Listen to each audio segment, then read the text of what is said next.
ಒಂದು ಅವ್ರಿಗೆ ಒಳ್ಳೆ ಪೋಷಣೆ ಮಾಡುವಂತ ಈ ದೊಡ್ಡ ಜವಾಬ್ದಾರಿ ಎಲ್ರಿಗೂ ಇದೆ. ಯಾಕಂದ್ರೆ ಮಕ್ಕಳು ಮನೆಯಲ್ಲಿಲ್ಲ ನಿಮ್ ಜೊತೆ ಅವರು ಬಹಳಷ್ಟು ಕಾಲ ನಿಮ್ ಜೊತೆ ಕಲಿತಾರೆ. ಮತ್ತೆ ಈ ಎಲ್ಲ ಯೋಜನೆಗಳು ಹೇಳಿದ್ರು 3 ವರ್ಷಗಳಿಂದ ಯಾವುದೇ ಈ ಇಲಾಖೆಯಿಂದ ಕಾರ್ಯಕ್ರಮಗಳು ಮತ್ತೆ ಇಂಥ ವಿತರಣೆ ಪ್ರೋಗ್ರಾಮ್ಗಳು ಆಗಿರ್ಲಿಲ್ಲ.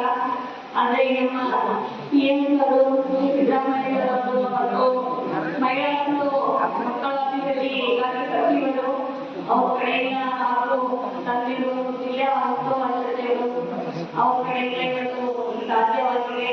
ನಾವೆಲ್ಲರೂ ಇದನ್ನ ಸದುಪಯೋಗ ಪಡೆದುಕೊಂಡು ಇನ್ನೂ ಹೆಚ್ಚಿನ ರೀತಿಯಲ್ಲಿ ಪ್ರೋತ್ಸಾಹಗಳು ಮುಂದಿನ ದಿನಮಾನಗಳಲ್ಲಿ ಕೂಡ ನಾವು ನಿಮ್ಮ ಜೊತೆಗೆ ಇರ್ತೀವಿ.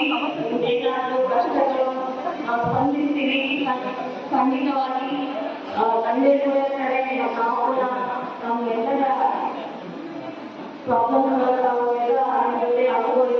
ಎಲ್ಲ ಅಧಿಕಾರಿಗಳು ಕೂಡ ನಿಮ್ಮ ಜೊತೆ ಇದ್ದಾರೆ. ನಮ್ದು ಏನಾದರೂ ಪ್ರಾಬ್ಲಮ್ಸ್ ಆಯ್ತು ಅವರು ಕೂಡ ತಿಳಿಸಿ ಅವರು ನಮಗೆ ಬಂದು ತಿಳಿಸ್ತಾರೆ. ಅವರು ಕೂಡ ಬಹಳಷ್ಟು ಇದೆ ಅಂತ ನಾವು ಹೇಳಿದ್ದೇವೆ. ಅವರು ತಮ್ಮ ಸಾಧ್ಯವಾದಷ್ಟು ಪ್ರಯತ್ನಗಳನ್ನು ನಿಮಗೆ ಒಳ್ಳೆಯ ಸ್ಕೀಮ್ಗಳನ್ನು ತಂದು ನಿಮಗೆ ಈಗ ನಾವು ಎಲ್ಲರೂ ಫೆಸಿಲಿಟಿ ಮೂಲಭೂತ ಸೌಕರ್ಯಗಳನ್ನು ಒದಗಿಸಿಕೊಳ್ಳುವುದಕ್ಕೆ ಅವರು ಕೂಡ ಪ್ರಯತ್ನ ಮಾಡ್ತಾ ಇದ್ದಾರೆ. ಅವ್ರಿಗೂ ಕೂಡ ಎಲ್ಲರಿಗೂ ಧನ್ಯವಾದಗಳನ್ನ ಹೇಳಬೇಕಾಗ್ತದೆ. ಮತ್ತೊಮ್ಮೆ ಈ ಪರವಾಗಿ ನಾನು ಎಲ್ಲರಿಗೂ ಕೂಡ